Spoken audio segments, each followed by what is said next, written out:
그리고 아까 문제를 안 풀고 넘어갔는데 1번부터 5번까지가 아까 보셨던 투자론에 대한 논리였었어요.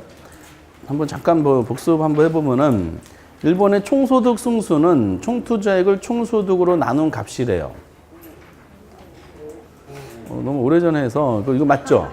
승수니까 투자 위로 소득 밑으로 총소득이니까 총소득이고, 이번에 순소득 승수는 지분 투자를 순영으로 나눈 값이래요.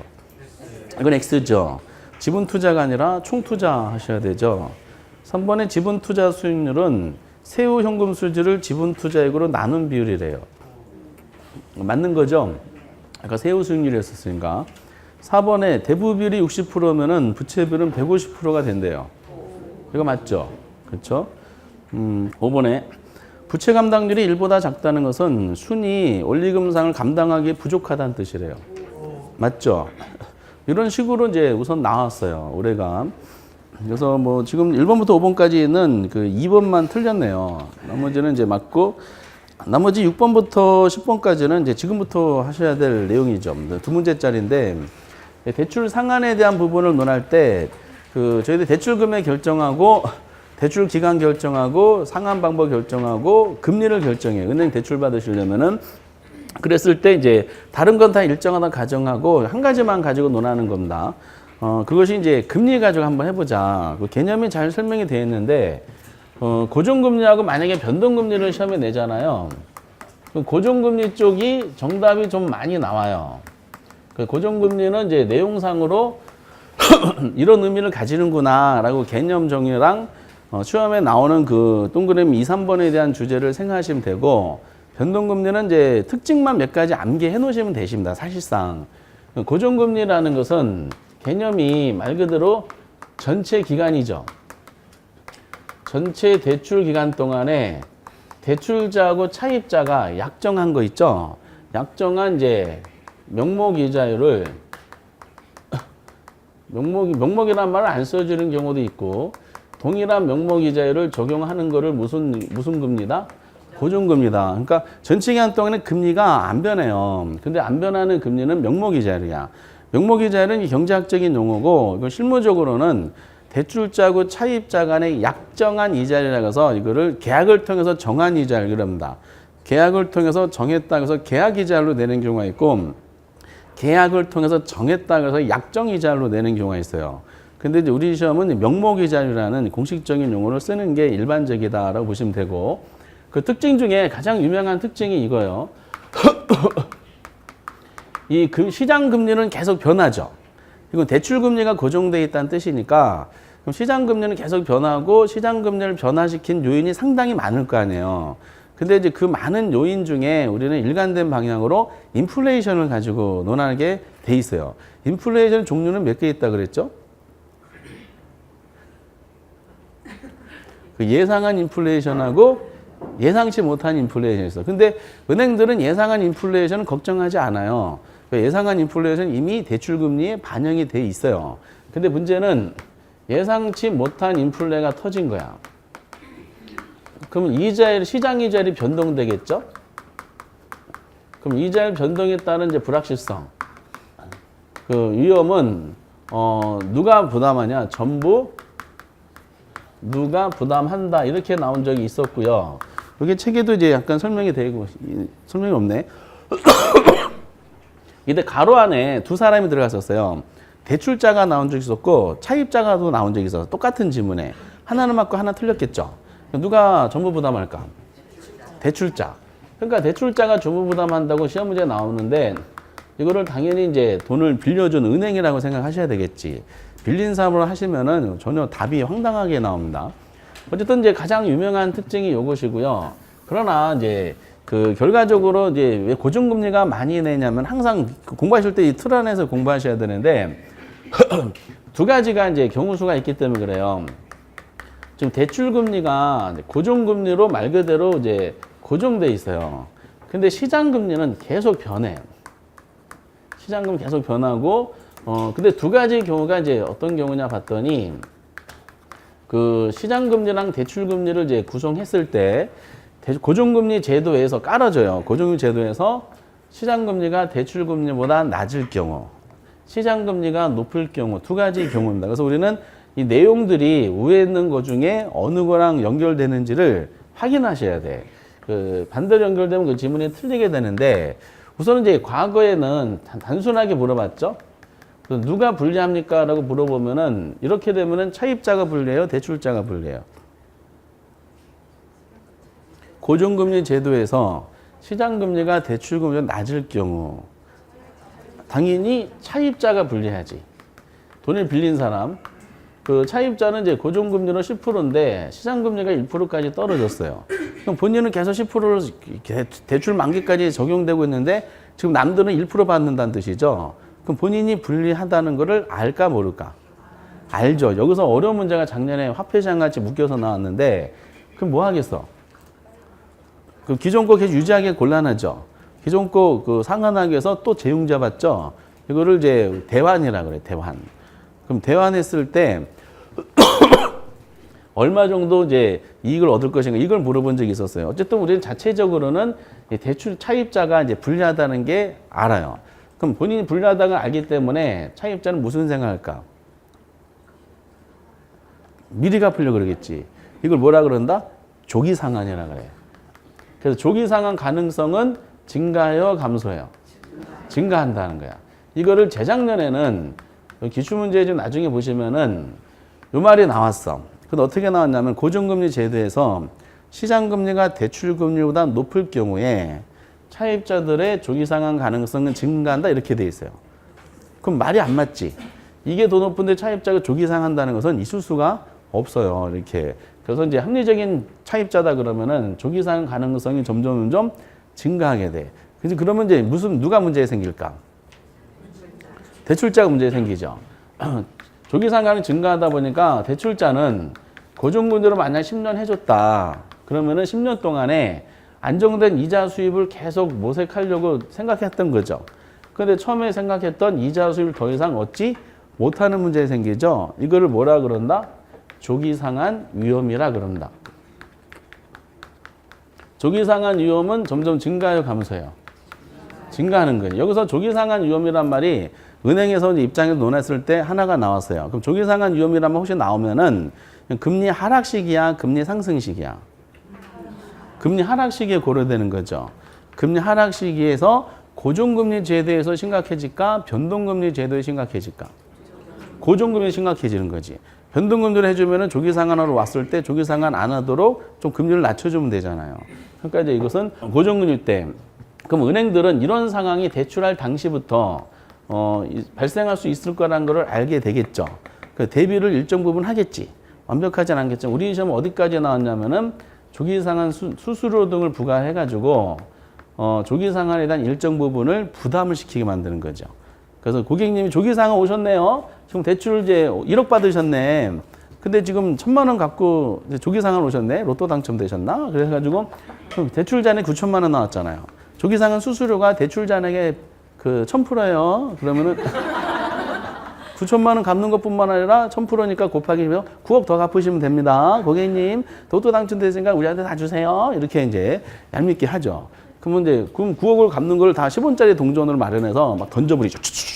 이렇게 한 10년 동안 던질 것 같아. 등등등. 이렇게 이제 상황에 대해서 물어보는데 이 지문들을 설명하면서 위에 있는 거를 연결을 해야 되는데 이게 이렇게 연결이 된다는 뜻이야. 그러니까 두 가지 경우가 나와 있기 때문에 고정금리 쪽은 내기가 좀 편한 것 같아요. 물론 자주 내진 않겠죠. 다른 걸 섞어서 나왔을 때 순식간에 헷갈려 하는 경향이 있더라고요. 그리고 이제 만약에 이렇게 되잖아요. 이게 이제 사실상 내용적으로는 이쪽이 더 정답이 많아요. 최근에 2년 연속 여기서 나왔을 뿐이고 누가 불리해 이렇게 되면은 이런 상황에서는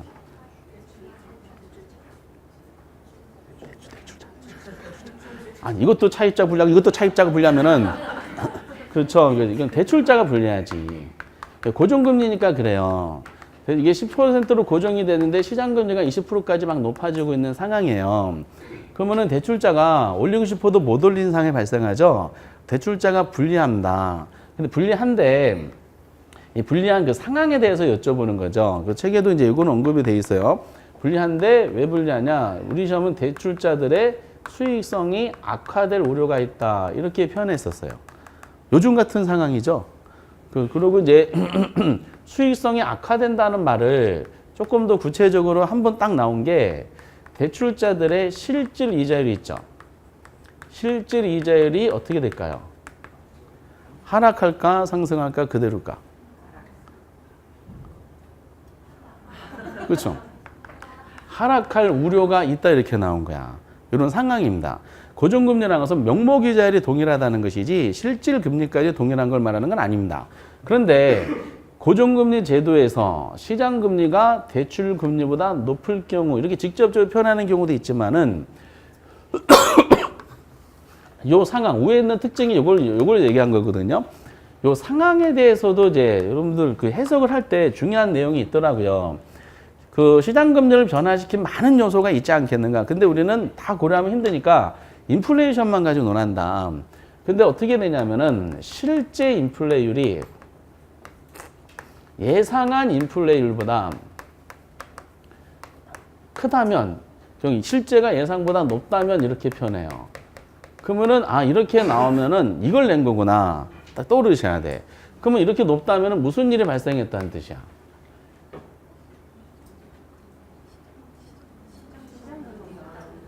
그렇죠. 그게 발생했다는 거야. 정확하게 아시는데 예상하지 못한 인플레가 발생했다는 뜻이에요.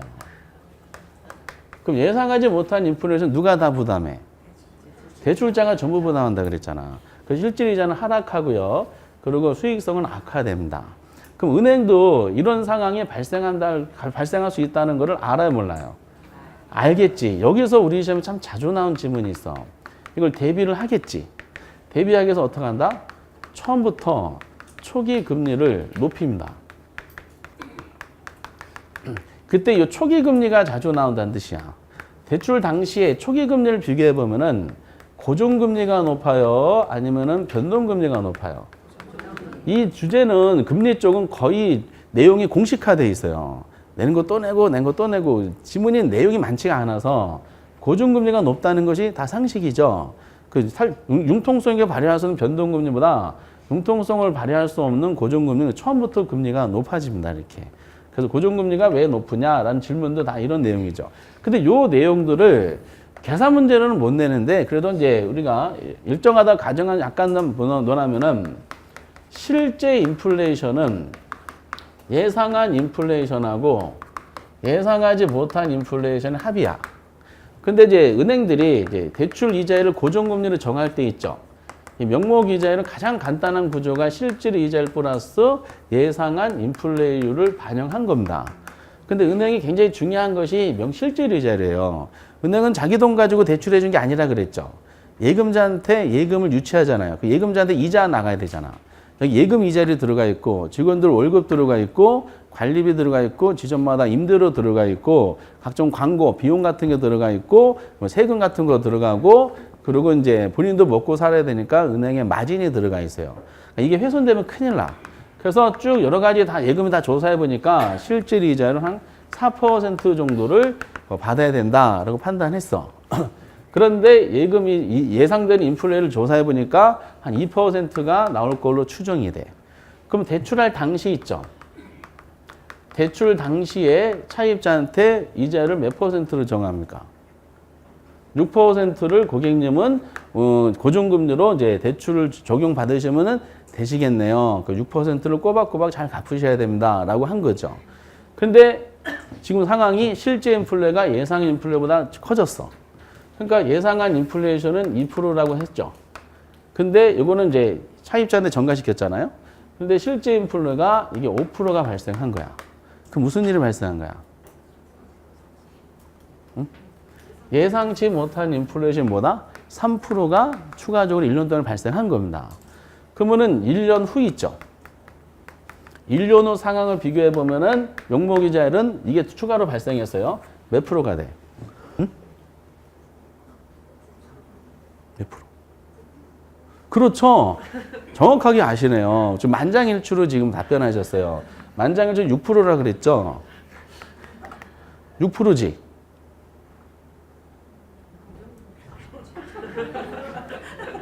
다시 처음으로 돌아가도록 하겠습니다. 고정금리라는 것은 전체 기간 동안에 처음에 약정한 이자율 있죠? 이걸 어떻게 하지? 끝까지 가는 거야. 처음에 6%라고 했으니까 이거 언제까지? 그냥 만기까지 6%가 가는 거야. 얘는 변하면 돼, 안 돼? 그게 고정금리야. 그 은행들은 생각하기를 6% 받아서 예상한 대로 인플레가 나오면은 뭐 차입자 받은 동안 해결하고 본인은 4% 먹어서 직원도 월급 좀 많이 했었죠. 근데 예상하지 못했던 것이 3%가 추가로 더 나은 거야. 이건 누가 다 부담한다? 고정금리는 대출자가 다 부담하지. 차입자한테 받은 돈 가지고 인플레 해결하는 데 써버리는 거지. 화폐 가치가 매달 받는 돈이 똑같잖아. 현금까지 막 떨어지잖아. 그럼 결과적으로 몇 프로가 돼? 1%가 되지. 실질이자율이 어떻게 된 거야? 하락한 거지. 그럼 직원들 월급 못 준다는 뜻이죠. 예금자한테 이자 못 주고, 그러니까 파산한다는 뜻이죠. 그래서 수익성이 악화될 우려가 있다. 실제 하락한다. 같은 내용으로 한다. 그래서 이쪽이 문제 내기가 좀 편해. 그 정답 체크하기가 좀 편합니다. 근데 이제 시험 문제가 수익성이 악화될 우려가 있다는 거를 시장금리가 높아진 경우인데, 저 시장금리 낮아진 경우 이렇게 이쪽으로 이렇게 하는 거지. 이런 내용을 여기랑 연결시키고 이런 내용을 이렇게 연결시켜서 체인지로 내더라라는 겁니다. 그러면 거의 공식화되어 있기 때문에 말씀드렸듯이 다 맞출 수는 있어요. 근데 이건 계산 문제 내느냐? 뭐 이건 못 내. 지금 대출당이 1년 후라 그랬잖아요. 인플레이션이 꾸준하게 발생하잖아. 그렇죠? 이 1년치를 이제 그 통쳐서 하는 것이 아니라 꾸준하게 나타나기 때문에 정확한 이런 숫자가 나오기는 불가능합니다. 그래서 논리만 따지기 위해서 해드린 거니까 이런 의미를 가지게 되는구나. 이 고정금리라서 나타나는 거야. 그러다 보니까 은행 입장에서는 고정금리를 해주면은 이게 이제 시장금리가 낮아질 때는 이제 이자 수입을 얻지 못한다는 문제가 생기고요. 시장금리가 높아지면 수익성이 악화되는 문제가 생겨요. 그러니까 고정금리에서는 이제 은행은 채권 관리가 어렵죠. 그래서 고정금리를 민간금융은 잘 안 해주려고 그래요. 그래서 이제 이런 문제를 해결하는 방법은 고정을 안 해주고 뭐 변동으로 해주면 돼, 변동. 요즘에 금리가 막 상승 시기잖아. 고정으로 해주면 이런 일이 발생할 거라는 우려감이 있죠. 지금 지난번에 기준금리도 높아졌고요. 아마 대출금 좀 높아질 것 같은데 내년도에 미국의 기준금리가 더 높아질 우려가 있다 그랬죠. 근데 우리 금리가 만약 가만 놔두면은 뭐 아마 지금 제가 잠깐 보니까 미국 금리랑 우리 금리가 역전 현상이 나타날 것 같아요. 자본이 유출될 우려가 있거든요. 그럼 우리도 자본 유출되지 않는 금리를 높일 우려가 있지 않느냐라는 생각이 좀 들고 있어요. 그래서 금리가 높아지면은 은행들도 그걸 알겠지. 그러니까 어떻게 하면 돼요? 고정으로 요즘 잘 안 해주려고 그래. 이렇게. 그래서 몇 년 전에 이제 고정으로 대출 받으신 분 계시죠? 지금 행복한 시기가 도래한 거지. 2%대 고정 받으신 분은 지금 뭐 4%, 5% 막 넘어갈 때도 그분 계속 그러니까. 가끔 전화 와요. 그 변동금리를 갈아타신 우리가 은행 예매권 10장 드릴게 하면은 전화 탁 끊어버리는 거야. 이렇게. 은행은 그냥 전화 오지 않아요. 다 이유가 있어서 전화 와. 그래서 고정금리에서 이렇게 하고요. 그런 다음에 이제 그 변동금리는 이제 암기만 하시면 돼. 변동금리는 거기 밑에 개념이 동그라미 1번 나온 것처럼 대출자하고 차입자 간에 그 약정된 지수와 약정된 기간에 의해서 금리 변동을 합의한 제도가 말 그대로 변동금리야. 명칭에도 나오잖아요. 근데 이 말이 돼 있어요. 고정금리는 예상치 못한 인플레이션이란 이자율 변동 위험을 전부 대출자가 부담했던 거잖아. 그럼 대출자가 전부 부담했던 것이 있죠. 이자 변동 위험에 거기에 나오죠. 전부 또는 일부를 누구에게? 차입자에게. 전가시키기 위해서 고안된 제도가 이게 변동금이다라는 거죠. 이렇게. 그러니까 근데 전부 떠넘기는 게 현실 상품일까? 일부를 떠넘기는 현실 상품일까? 현실적인 변동의 상품은 이게 무슨 뭐 일부 기전이야? 그죠? 일부지. 현실적으로 전부를 떠넘기는 건 없는 것 같아요. 왜냐하면 변동금리 주기 때문에 그래요. 그러니까 3개월 변동금리, 6개월 변동금리 이렇게 되잖아. 금리 변동 요인이 발생했다 그래서 바로 금리를 떠넘겨요? 차입자한테? 아니야. 6개월 변동은 6개월 동안에 기다려야 되죠. 만약에 2월 달에 기준금리가 높아졌다. 바로 떠넘기지 못해요. 차입자한테. 6개월 변동금리 계약을 체결한 사람한테는 누적시켰다가 6월 달 해당될 때 전가시키려고 그러겠죠. 그 전에 그럼 또 떠넘기기 전에 차입자가 조기 상환할 수가 있잖아. 그런 상황도 있기 때문에 일부를 떠넘깁니다. 그래서 사실상 변동금리, 고정금리는 이자율 변동 위험을 전부 대출자가 부담하는 상품이고 변동금리는 대출자고 차입자가 같이 부담하는 상품이다. 이렇게 이해하셔야 돼. 그래야지 이 지문이 실제 시험 나온 걸 해결할 수가 있어요. 그러면 일부를 떠넘기다 보니까 은행들은 선수잖아. 은행은 덜 본인이 부담하고 싶죠. 그래서 시험 문제 나온 금리 변동 주기가 나오는 거야. 그래서 금리 변동 주기가 짧을수록 이런 말이 나온 거지. 짧을수록 누가 유리해요? 대출자가 유리하겠지. 대출자가 유리하고 왜 유리한지도 물어봤어. 대출자가 차입자에게 신속하게 전가할 수가 있기 때문이다. 이렇게 표현하지. 6개월보다는 3개월, 3개월보다는 한 달, 한 달보다는 일주일. 신속하게 이렇게 돼요. 금융사 상품 중에 변동금리 상품이 디딤돌 대출을 보면 5년 변동금리도 있어요. 사실상 고정금리 성질을 가진 변동금리 상품도 존재합니다. 그래서 이제 그 길수록은 당연히 누가 유리하겠어? 차입자가 유리하겠지. 왜? 차입자들의 선택의 폭이 넓어지기 때문에 그래요. 이렇게. 시간적 여유가 있으니까 내가 전가받기 전에 조기상 할 것이냐 안 할 것이냐라는 논리가 조금 선택폭이 있어요. 그리고 이제 또 하나거든. 그냥 잘 내지는 않는데 채무불이행 위험이라는 것도 있어요. 배짜라 위험이죠. 채무불이행 위험이라는 논리는 얘는 금리 상승기 때 고려할까? 금리 하락 시기에 고려할까? 당연히 금리 상승 시기 때 고려되는 거지. 금리 하락 시기에 되면 금리 채무를 좀 더 낮아지니까. 그래서 금리 상승 시기에 고려되는 게 채무불이행입니다. 채무불이행 위험인데 변동금리하고 고정금리를 비교하면은 어느 게 더 큰 것이 일반적일까요? 변동금리가 더 큰 것이 일반적이죠. 고정은 금리가 정해졌지만은 금리 상승 시기에 이거는 변동금리로 차입한 사람은 상한에 대한 부담이 점점 커지죠. 그래서 이제 이게 더 높다고 보는 게 일반적이다라는 거예요. 금리 하락 시기는 조기 상한 위험, 금리 상승 시기는 채무불이행 위험. 채무불이행 위험을 직접적으로 물어본 것은 그렇게 많지는 않고요. 지문상에서 채무불이행 위험이 뭔지를 안다는 가정하에서 지문이 나오더라고요. 뭐 이런 식으로. 그리고 뭐 중요한 게 이제 이거 하나요. 20회 이후에 변동금리 쪽에서 정답 체크한 것은 딱 한 가지가 있어요. 한 가지. 대출금리인데 이것이 이제 변동금리라고 이제 깔아주고요. 기본적인 모델이 대출금리는 기준금리 있죠? 기준금리 플러스 가상금리로 구성되어 있다라고 이제 생각하시 바랍니다. 이게 두 가지만 시험에 내요. 뭐 개인적 은행 실적이 우수하다. 그러면 여기다 우대금리를 하는 경우도 있지만 그건 뭐 그냥 특별한 케이스니까 기준이나 가산만 합니다. 기준금리는 보통 시장 상황을 반영해서 결정되는 것이고 가산금리는 이제 차입자의 신용도를 통해서 한다. 그래서 이거를 약간의 사례도 낸 적이 있어. 시사성 있는 것으로서 위험과 관련돼 가지고 표현했던 것이 뭐냐면은 차입 대출 신청자가 과거에 연체 실적이 많다면은 연체도 실적한가? 연체가 많았다면은 그러면 대출 금리는 어떻게 될까? 상승하겠죠. 그렇죠. 등급이 좀 낮아지니까. 그럼 상승하는데 무슨 금리가 높아질까요? 가상금리가 높아져서 그런 거야. 그런 부분이. 그럼 여기서 이제 두 가지를 아셔야 되는데 어쨌든 기준이란 말하고 가산이란 말은 들어본 적 있으시지? 두 가지가 그 중에 하나가 변동금리라는 것은 기준금리가 변하는 상품일까? 가상금리가 변하는 상품일까?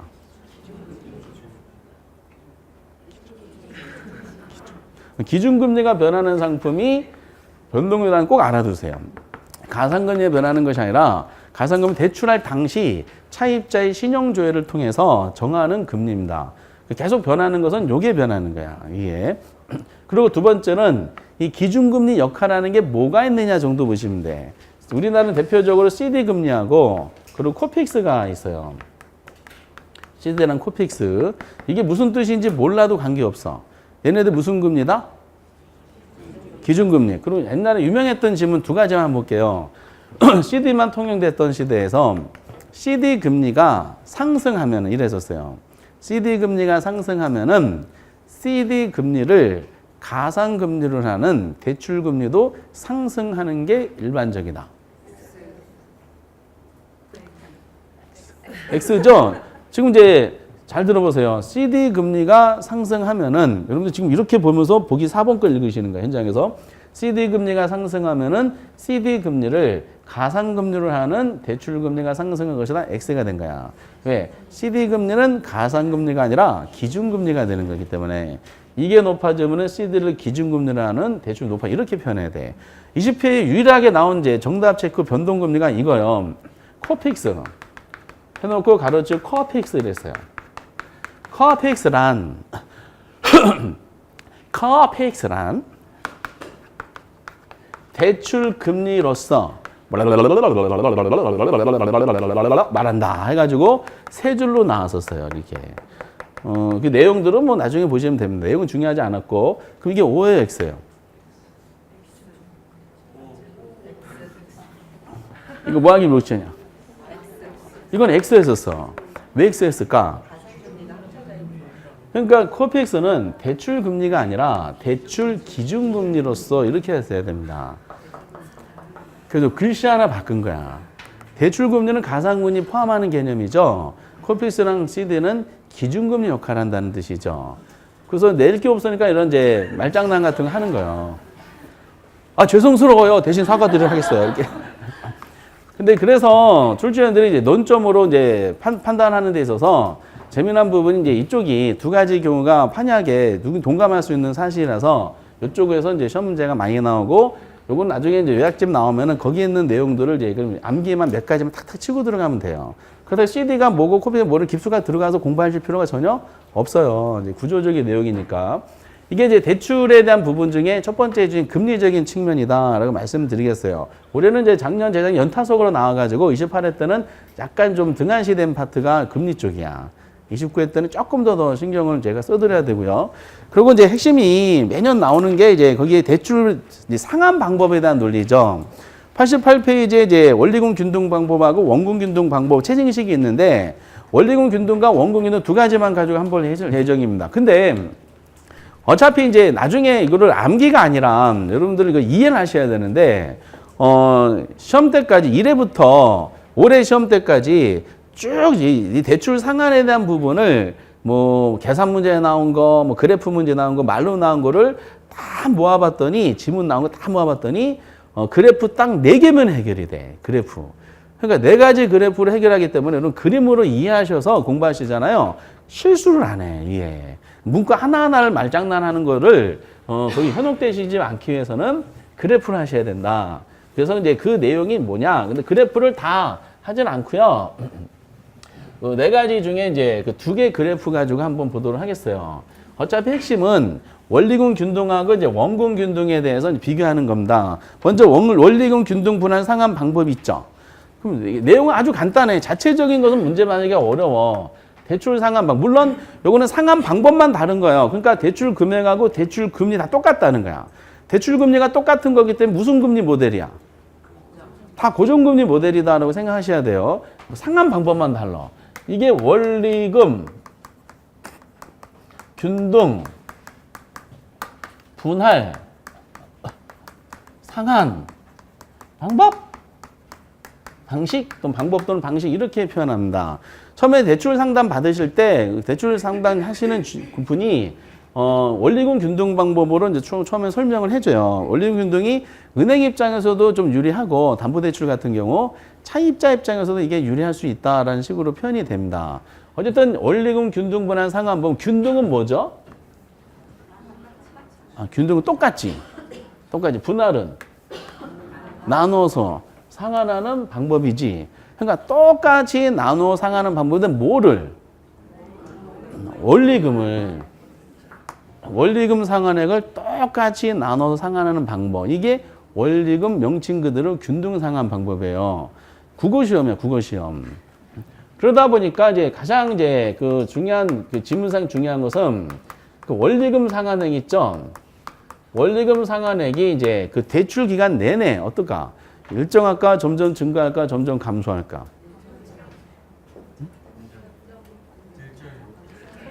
일정이에요? 이정이에요? 일정하지. 왜? 그 원리금이 똑같은 거니까 얘는 일정한 거야. 근데 원리금이 똑같다 하더라도 이게 나중에 비교되는 내용으로 굉장히 중요한 거거든요. 똑같다 하더라도 원리금 상환액 중에서잖아. 원리금 상환액 중에서 원금이 차지하는 비중이 있죠. 원금이 차지하면 똑같지 않을 거 아니야. 원금이 차지하는 비중은 점점 증가할까, 일정할까, 점점 감소할까? 증가?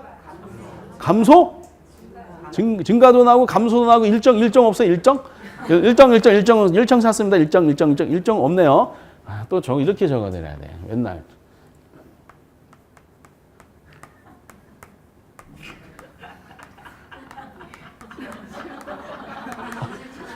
원금에 차지하는 비중은 점점 증가해, 점점 감소해.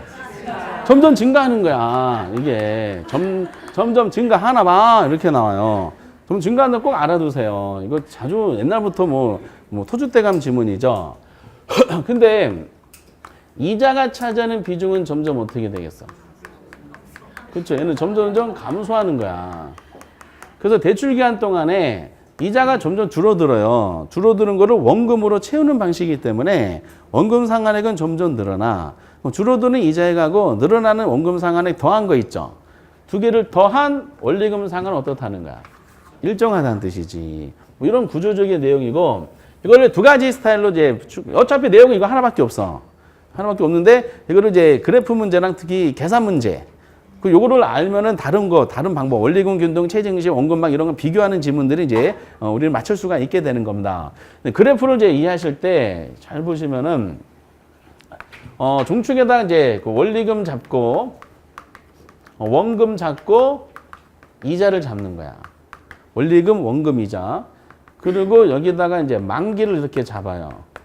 대출 기간은 만기이기 때문에 점선으로 그 그래프 문제 할 때 이게 적어졌어. 횡중은 대출 기간이야.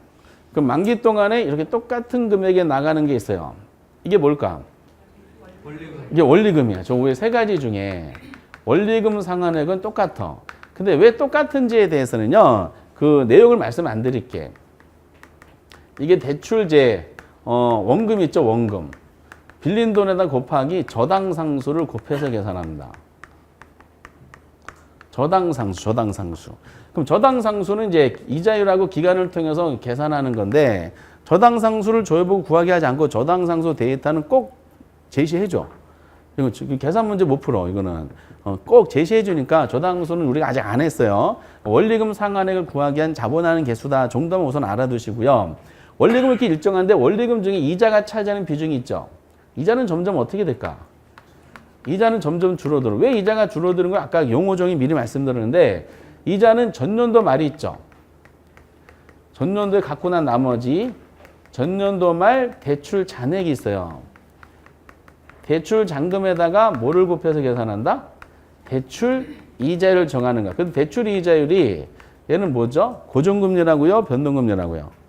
고정금리 가져가는 거야. 그러니까 이자액은 줄어드는데 왜 줄어들어? 잔액이 줄기 때문에 그래요. 그럼 원리금은 일정한데 이자는 점점 줄잖아. 이자가 줄어드는 요 크기만큼 뭘로 채우는 방식이야? 원금으로 채우는 방식이다 보니까 원금 상환 곡선은 점점 증가하게 됩니다. 그래서 이제 그래프를 통해서 위에 게 금방 나와요. 원리금 일정하고 이자 점점 줄고 원금은 점점 증가한다. 그래서 작년에는 여기서 이제 아주 간단하게 정답이 나와가지고 원리금 균등 상환 방법이란 이자가 감소하는 것만큼 원금 상환액이 증가하는 방식이다. 맞는 거잖아. 이자가 줄어들면 원금이 증가하는 방식이죠. 그래서 원금과 이자 합치면 항상 원리금 똑같은 금액이 나와야 돼요. 이제는 이거를 계산 문제로 한번 연습을 해보도록 하겠어요. 계산 문제가 나중에 더 편해. 대출 원금. 간단하게 대출 원금을 이제 100만 원이라고 한번 해볼게요. 그리고 이제 대출 저당 상수. 저당상 간단하게 12%로 한번 해볼게요. 연간. 그리고 이제 대출 이자율이 주어지겠지? 대출 이자율이 이제 10%라고 한번 가정해 보도록 하겠습니다. 그럼 이제 원리금 균등 상환 방법에 대한 논리는 내용이 정해져 있어요. 뭐만 물어보냐? 원금 상환액을 물어봐. 원금 상환 물어보고 그리고 물어볼 수 있는 기간도 정해져 있어. 거의 90% 이상이 뭐죠? 이제 1차년도를 물어보고 혹시나 해서 2차년도까지 물어볼 수 있어. 3차년도 이상 안 물어봐. 그러니까 어떤 뜻이냐? 2차년도 말에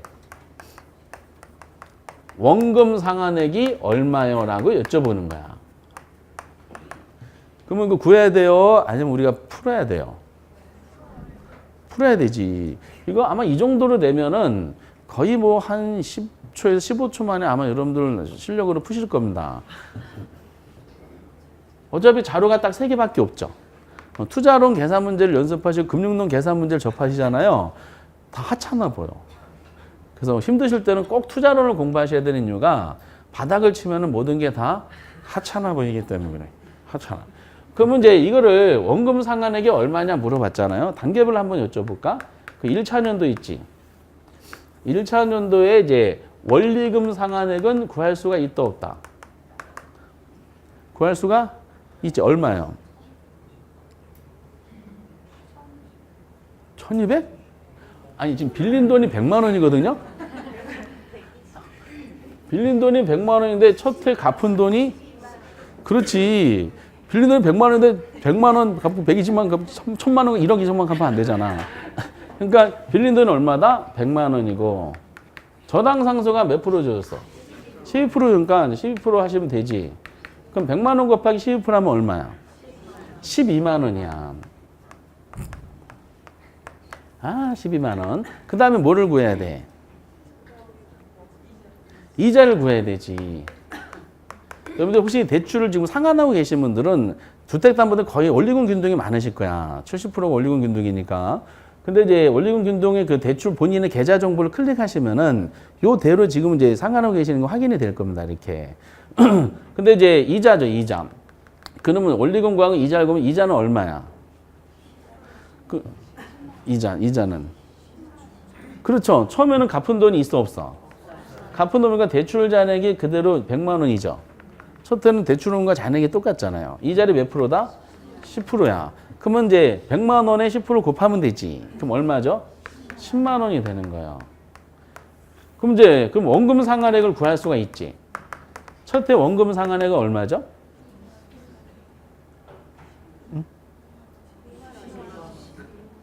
22만 원?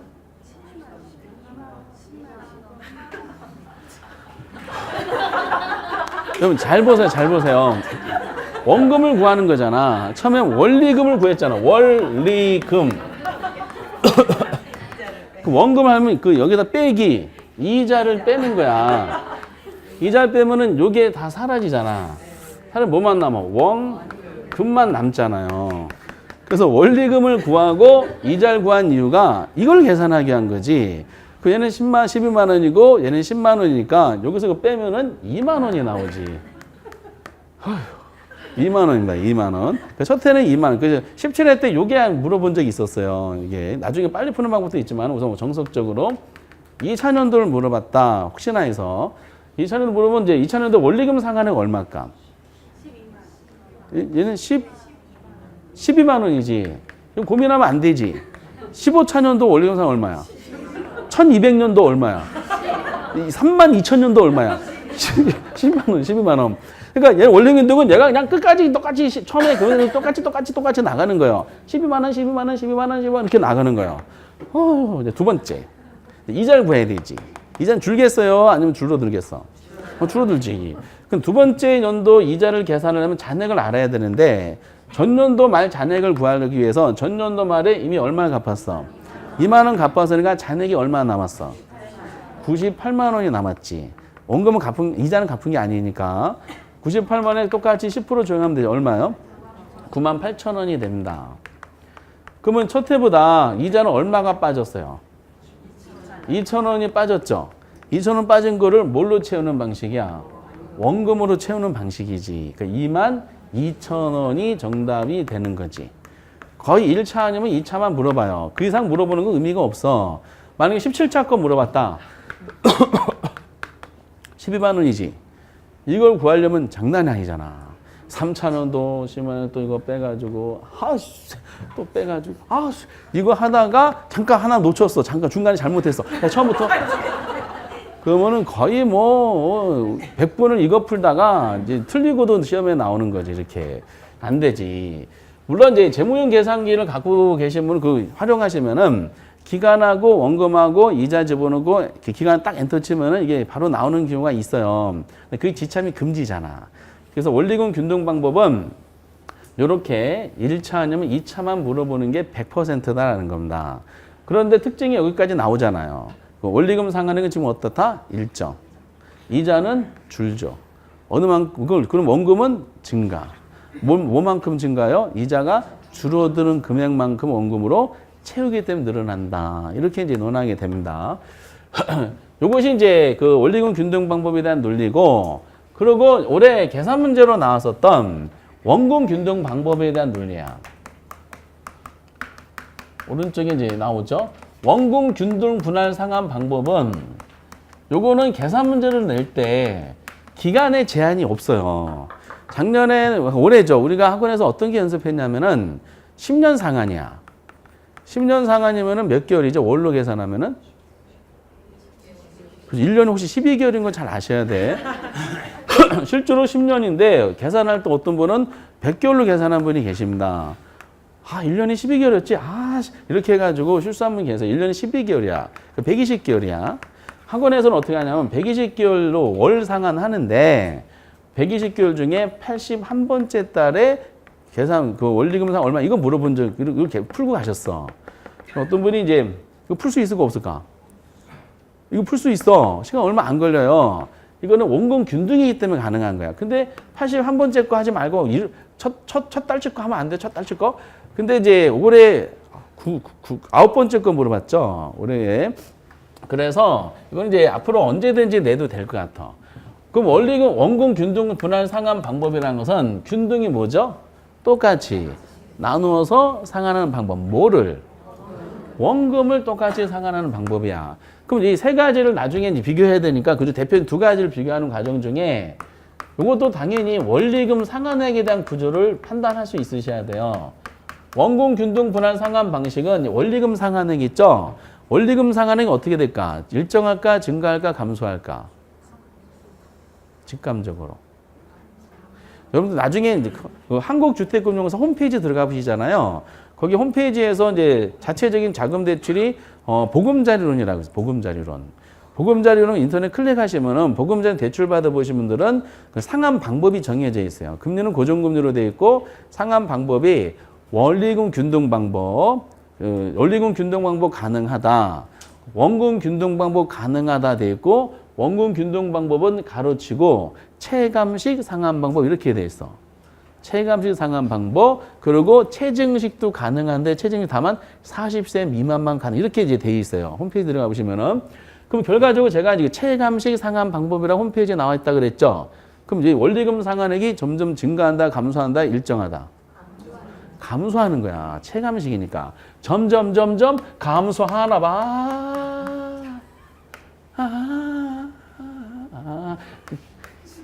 왜 감소하느냐면은 원금 균등방 하잖아요. 매기가 원금 상환액이 있죠.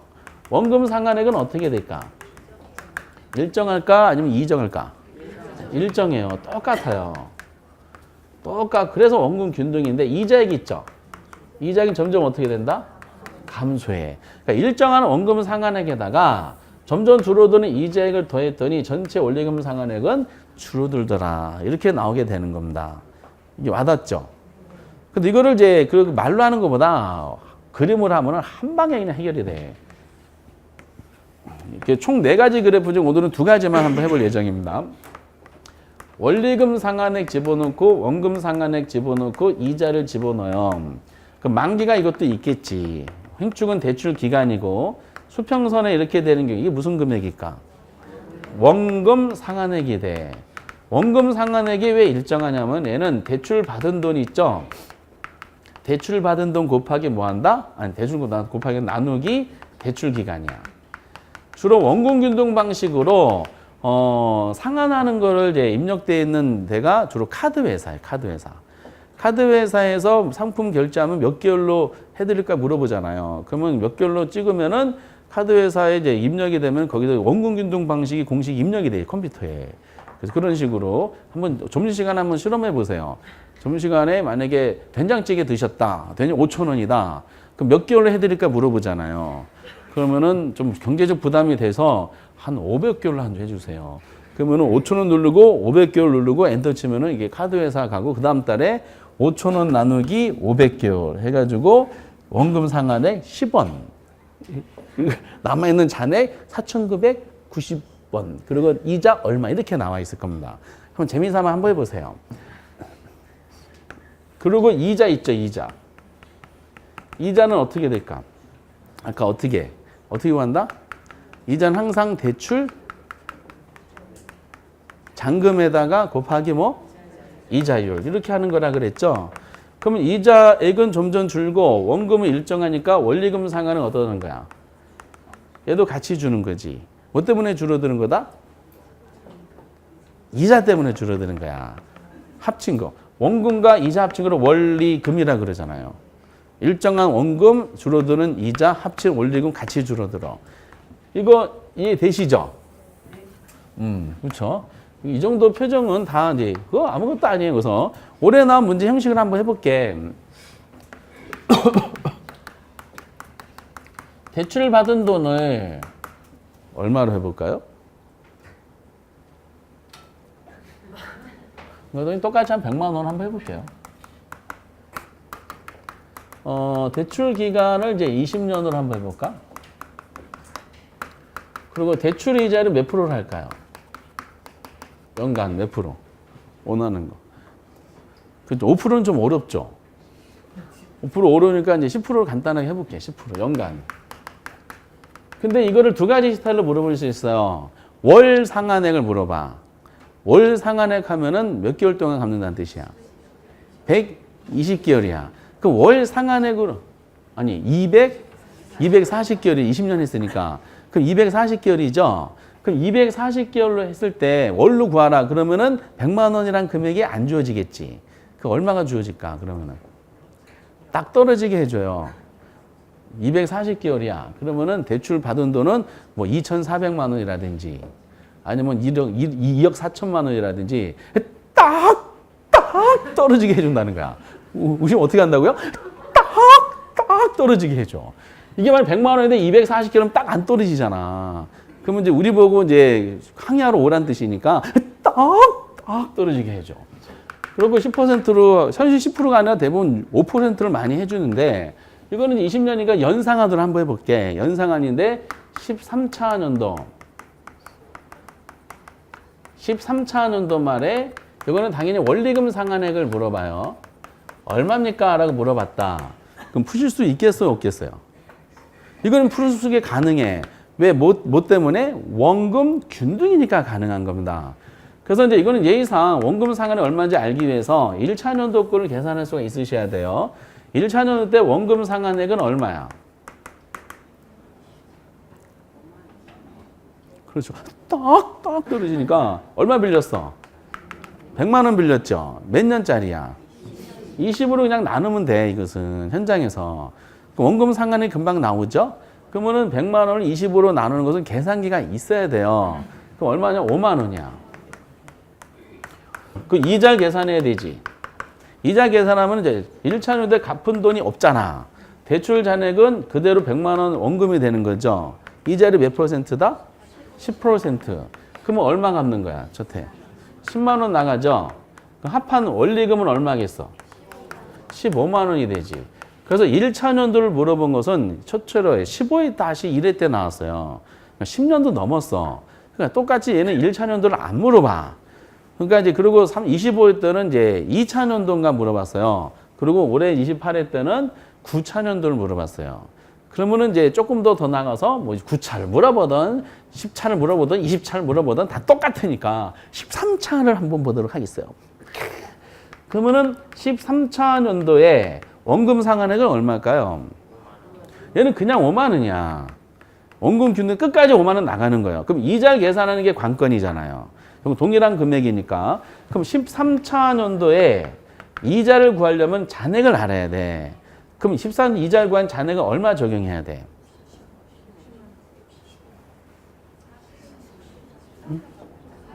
지금 5만 원씩 계속 갚았지? 5만 원씩 몇 번 갚았어? 12번을 갚은 거지. 지금 13차 년도를 계산한 거니까 13차 년도에 계산하는 금액을 하는 것은 지금 갚은 것이 아니잖아요. 13차는 지금 갚은 걸 생각하는 거니까 그러면 전년도 말이니까 얘는 12차까지 갚은 거야. 그럼 5만 원씩 12 곱하면 되죠. 그럼 얼마씩? 60만 원 갚은 거예요. 그럼 13차 년도 잔액은 얼마겠어? 40만 원 남은 거지. 40만 원에 10%가 얼마? 4만 원이 나왔던 거예요. 그럼 얘는 얼마야, 원리금이? 요게 이제 올해 문제죠. 뭐 그나마 난이도가 조금 이거 구하셨을까? 아니면은 잘 풀으셨을까? 잘 풀었어요. 아까 말씀드렸죠?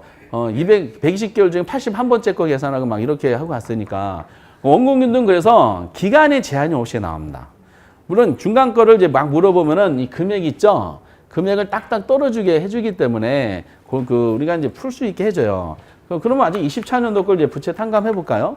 24년 물어봤다. 그 원금 상환액이 얼마야? 5만 원이지. 이자만 구하면 되지. 이자를 구하는데 이자가 얼마겠어? 그쵸? 지금 24년도 계산하려면은 19번 갚았잖아요. 그럼 95만 원 갚았을 거 아니야. 얼마 남았어? 5만 원 남았지. 5만 원 몇 프로? 10%니까 5천 원이야. 그러면은 5만 5천 원이 정답이 되는 겁니다. 이렇게. 그래서 아마 원리금 균등보다는 원금 균등 자체가 계산 가능성이 더 높은데 올해 뜬 거야. 그러면은 29에 뜨는 가능성이 없다고 보시면 돼. 없다고. 이거를 뭘로 내요? 말로 내. 다시 이제 원래 오리지널. 그리고 어차피 계산은 하나 나오잖아요. 우리가 이제 DTI 문제하고 LTV 문제를 결합한 이제 대출을 얼마를 받을 수 있는 이거는 꼭 또 나와. 어차피 금융은 계산 문제 하나가 정해져 있는 상태에서 작년에 이게 더 나온 겁니다. 그래서 아마 또 낼 수도 있지만 남아있는 건 딱 하나밖에 없어. 올해 감정평가 시험에 나왔었던 원리금 균등 방법하고 원금 균등 방법에 대한 1차년도 원리금상 구별하는 비교치 문제가 그거 하나밖에 안 남았어요. 그 나중에 연습 한번 해볼 예정입니다. 그래서 어쨌든 이제 이 두 가지가 상두마차야. 그리고 그래프 두 개를 했잖아요. 위에 있는 문구를 암기하지 마시고 이 그림을 통해서 이렇게 될 수밖에 이런 구조로 되는 게 원리금 균등이고 이런 구조로 되는 게 원금 균등인데 숫자로 연습하잖아요. 그러면은 이게 내용이 오랫동안 남어. 이렇게 숫자로 연습하면 계산도 대비할 수 있고 구조도 이해할 수가 있고 그리고 이제 여러 가지 일석이조가 되는 겁니다. 그래서 거기까지만 우선 보시면 돼. 89페이지까지 내용상으로 이렇게 되는구나. 그 나머지 거기 최종식은 지금 보지 마세요. 명칭은 이제 그 복잡한 내용은 아니니까 나중에 나머지 두 개 그래프를 가지고 한번 해볼 예정인데 그 다음에 설명할 게 없어. 이게 딱 잠깐 내용만 나오니까 그래서 다음 주에 91페이지 유동화 있죠, 유동화. 유동화 잠깐 하고 그 다음 91페이지랑 92페이지 내용만 설명하고 그 다음 내용은 이제 볼 것이 없어요. 그래서 이제 바로 97페이지 이후에 관리, 마케팅, 개발, 네 문제짜리를 한번 넘어가도록 하겠습니다.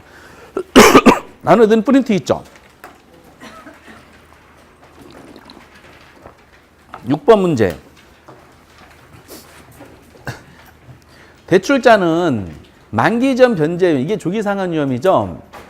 그리고 인플레 위험 등에 대처하기 위하여 고정금리를 선호한대요. 이건 X잖아. 은행들은 대출자는 은행이잖아요.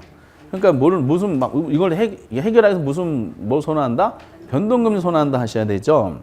7번에 고정금리 대부 방법에서 시장금리가 대출금리보다 높대. 그럼 누가 불리해? 그럼 차입자의 조기 상환 가능성이 증가해요? 아니지. 뭐라고 해야 돼? 차입 조기 상환 높으려면은 시장금리가 대출금리보다 낮을 때가 되겠지.